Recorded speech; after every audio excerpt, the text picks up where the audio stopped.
All right.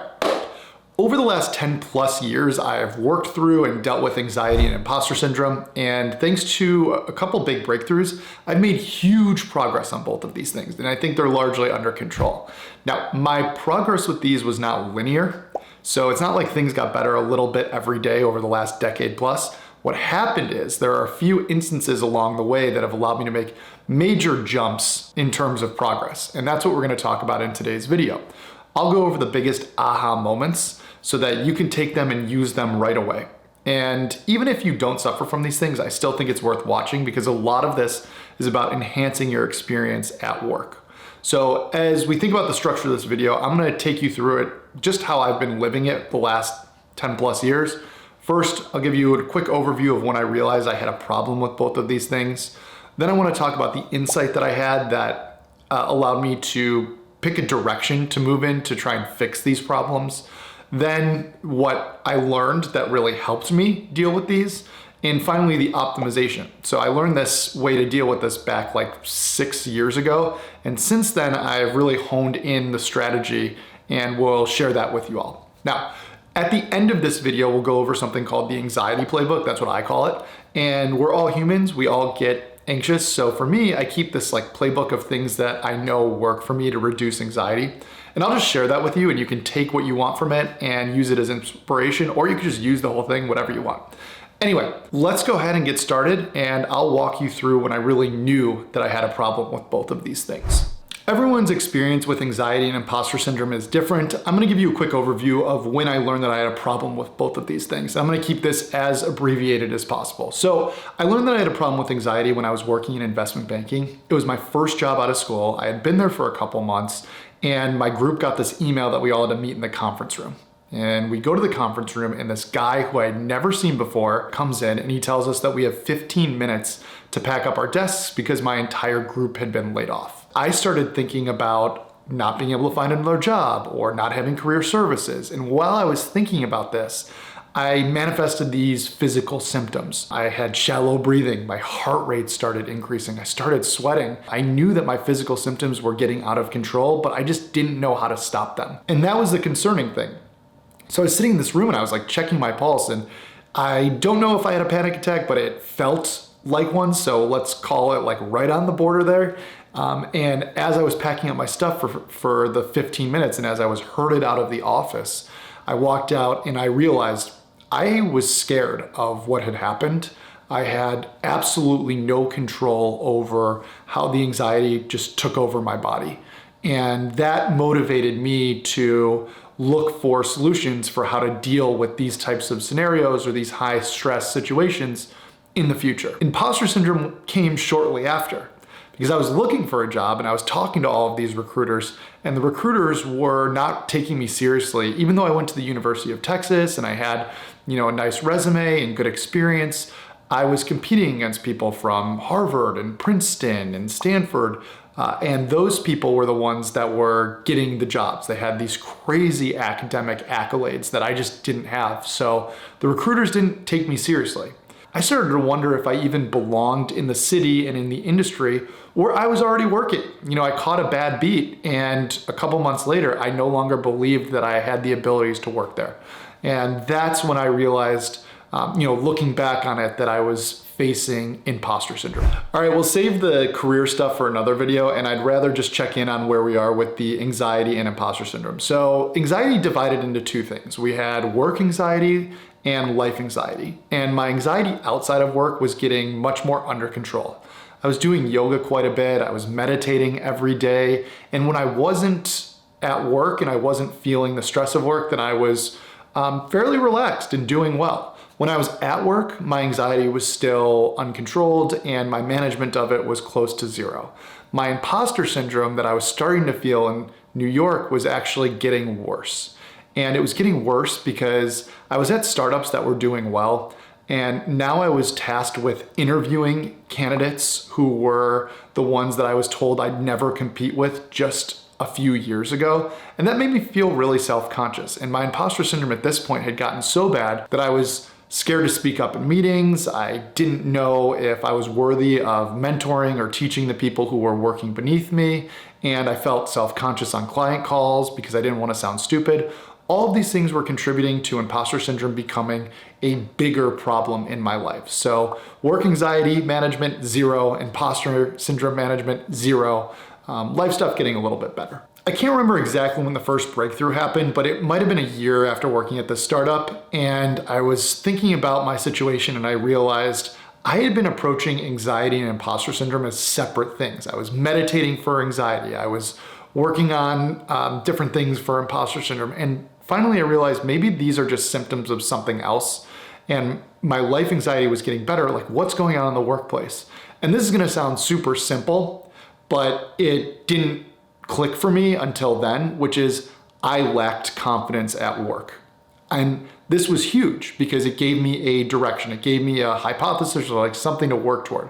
My hypothesis was if I can improve my confidence at work, it's going to fix my anxiety and my imposter syndrome. And there I had it. I had one goal that I was now working toward. I was so glad to have a direction, which is I wanted to get more confident at work, but the problem with that was I didn't really know how to measure it. And that's when I stumbled into this framework that is a really effective tool for managing ambiguous goals. And it is you come up with this goal and you check in every week, month, quarter, and just see how close you are to completing it.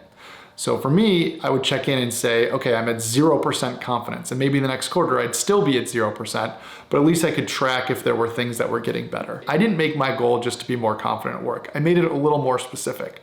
See, when I was working in banking, I learned of a culture that scared me, and it was Bridgewater Associates. The thing about Bridgewater that really scared me is everything they do is videotaped. So their meetings, their debates, their firings, probably interviews, whatever it was. Anyway, I made a goal to myself because I was so scared or intimidated of working in that environment that I would measure how confident I felt walking into that type of situation. So if I felt 50%, 100% confident walking into that type of situation, then it meant that I was making progress of being confident at work. So I will say that right now I am 100% confident walking into a situation like that, but it took me a while to get there, and I was at 0% for many years. As you probably gathered from the beginning of this video, it took me a couple years of staying at close to 0% on the confidence meter before I had a big breakthrough. And the big breakthrough came when I was working under this person who was just an amazing manager.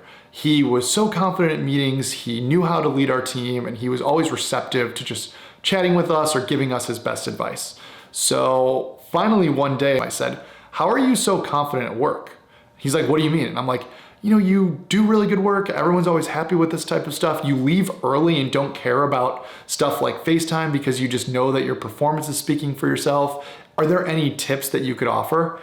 And he told me that after he graduated from business school, what he started doing was he'd ask what success looked like. He didn't know. So he just started asking. And when he'd go into a meeting or when he'd meet with a CEO or whomever, he would start the meeting by setting an intention or asking what he should be working toward. And that is so important. It takes the crazy ambiguity out of you chasing success and it distills it down to a simple goal that you can meet, and it's concrete. So starting that next week, I walked into the first meeting I had with the manager when we were setting a planning meeting, and I said, what do you want? What does success look like? And he told me, and I left, and I thought, okay, I can definitely do this. I didn't need to do much more than that, and if I did it, I knew that I was exceeding expectations, and I had a benchmark that I was working toward instead of walking into the meeting and just leaving and coming up with my own ideas of what I needed to be working on, which oftentimes were unrealistic expectations. So asking that question in the meeting grounded me. It told me what success looks like, and it meant that if I hit it, I had succeeded. That took me from 0% up to 50% toward my goal of feeling more confident at work. This was such a fun cycle to watch improve. Nothing beats anxiety and imposter syndrome like confidence, and nothing fuels confidence like success. Now, there are a few other tips I can give when it comes to carrying this type of thing out. So first, and this is the most important one, you need to make this concrete.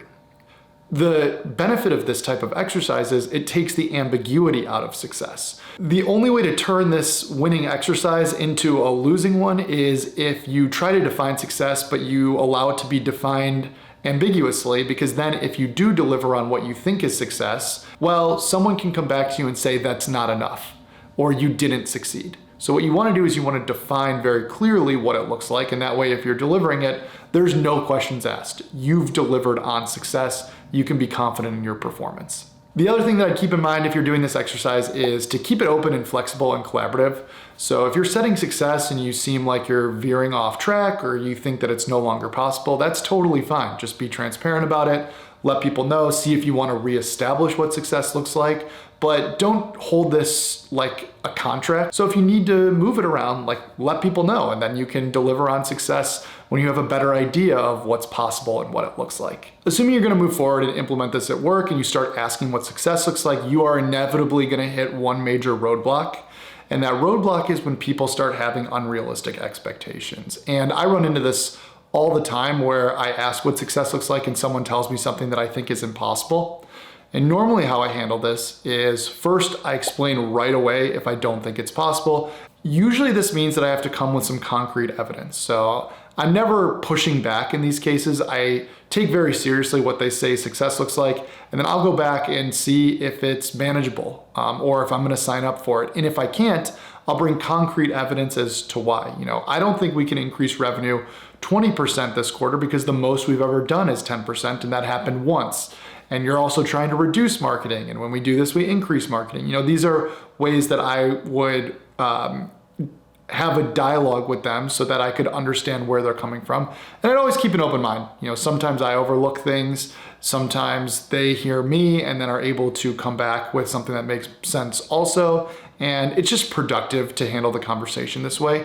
But there are situations where if I'm working that I constantly get unrealistic expectations imposed on me.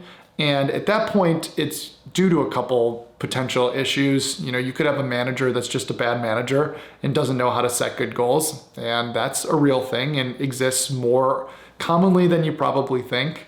Also, if companies start going south or if things are going wrong at a company, then that trickles its way down to you by you now having to do much more with less. So that's not a great situation to be in, and I'd consider leaving that type of situation. But another one that's hard not to take personally, but you shouldn't, is just if you're in the wrong role. Success is constantly defined as using a skill set that you don't feel comfortable with or don't have or haven't really developed to the point that you need to have it at in order to succeed. And that's fine.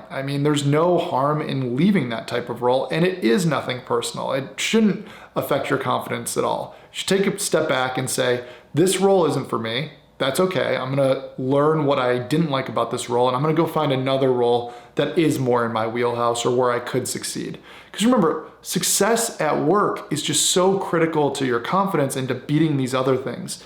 And if you're not in a position to succeed, then you need to get out of it and find one where you are, because the rest of the stuff takes care of itself when you're in a good spot. Get all this stuff started at the office and you'll watch your anxiety and your imposter syndrome fade away, but we are humans and we get anxious outside of the office. And for me, what I like to rely on is my anxiety playbook. It's just when I start feeling anxious, I go back to a couple activities that are proven to me to help me stop anxiety or reverse it and feel less anxious. Take what you want out of this. I think a key here is that when I start doing this stuff, I always keep in the back of my mind that it's gonna take 1 or 2 weeks for this stuff to kick in. So not to be alarmed if it's not happening right away. And in no particular order, I'll get started with therapy. So therapy has been awesome. And honestly, if I started with a therapist 10 years ago, I think this video would have been much shorter. It's just a cool way to enhance your life. I do it once every other week. You could do it every week. There's nothing bad to say about this. And if this is the extra push you need to see a therapist, then I would 110% recommend at least trying it for a month. It can't hurt. Outside of therapy, I like meditation. So there was a period of 4 or 5 years where I was meditating every day. If I am getting anxious, I will meditate. You don't have to do it for a long time. You don't need to be in the 20 minutes twice a day category. You could do it for as little as 5 minutes, or download one of these apps and just give it a shot. If you're not interested in the idea of sitting, then you can meditate by going for a walk around the block and just focusing on how your body feels while you're walking. Staying present is the point of meditation, and there are a lot of ways for you to just stay present for like 5 minutes and kind of just be at peace. So give that a shot. Exercise. 30 minutes a day, no questions asked. Remember, we're giving ourselves 1 or 2 weeks to feel better. You need to prioritize this 30 minutes every day. It doesn't need to be a hardcore workout, but it needs to be like a walk, a jog, some weights, whatever it is. You need to be moving 30 minutes a day. That is always something that's really helpful. Now, this next one, I am not a doctor. This is not a prescription. It's just something that worked for me. When I got really anxious, I noticed that I was twitching a little bit, like my eye was twitching, and I talked to a few doctors who wanted to prescribe me some crazy stuff, and finally I talked to a doctor who just said to try magnesium, which is over the counter, you know, like melatonin or one of those. I tried magnesium and my twitch went away instantly. I felt calmer and it was great. I will say that if I take magnesium when I'm not stressed, I notice that I have some wicked nightmares. So be careful with that, or be forewarned that that's a side effect, but it's something that's just worked well for me. Cutting down on caffeine. Probably the hardest one for me to do when I'm feeling anxious, but I trust that by cutting down on caffeine, the misery that I feel not getting my cup of coffee is offset by knowing that this is something that over the next week or so is going to greatly reduce my anxiety. I'm not saying cut it out completely, but just cut it down. The What Went Well exercise, a fun exercise from positive psychology where each day you write down something that went well. When you're doing this, remember to focus on something that you did that made the day go well. So you can write down something that went well today. I exercised, and this was great because I didn't want to exercise, but I found the strength to do something that I didn't want to do. I can link a resource here that gives an overview of this, but it's proven and it's a great exercise to do, especially when you're feeling stressed. Eating well. There's probably some research that says that this cuts down your anxiety. For me, it doesn't really cut down my anxiety, but when I am eating well and I'm feeling anxious, at least at the end of the day, I feel like I accomplished something. Like I feel really good about eating clean. So if not for the actual direct benefits of reducing anxiety, I found that, you know, going to bed and knowing that I push myself to eat really well is something that helps me feel good about myself, which in turn helps my anxiety. Reading, again, not something that by itself is going to greatly reduce my anxiety, but when I am feeling more anxious, I add it to the mix, and every minute that I'm feeling relaxed is a minute that I'm not feeling anxious, and it just helps propel this upward cycle. Sleep. I saved this for the last because I think a lot of these articles that tell you to increase your sleep when you're feeling anxious are crazy. If you're truly anxious, it's very difficult to sleep. For me, it's almost impossible, and I put it on the list just so that I can share that I think about sleep more as I'm anxious, I can't sleep, and that's okay, than trying to get a lot of it or stressing that I'm not getting a lot of it. When you do this for like a week or two and you're going through your playbook and you're doing the things that'll calm you down, you will get back to feeling better, and then sleep will follow. So you can see these were pretty big issues for me over the last 10 years, and I worked hard to fix them, and I think I got them under control. I'm hoping that some of what I'm sharing in this video can directly help you. If you're not suffering from this, again, just bring this type of stuff into the workplace, the defining success, your anxiety playbook, just to have them in your back pocket, because it's not bad to be prepared for when you are feeling this way. Everyone's journey is different. This is my experience with it. If you like this and you found this valuable, I would love it if you like this video. It'll help the video do better. And if you subscribe to the channel so I can keep doing this type of thing and sharing the stuff that's helped me over my career. Thank you so much for watching, and I will see you in the next one.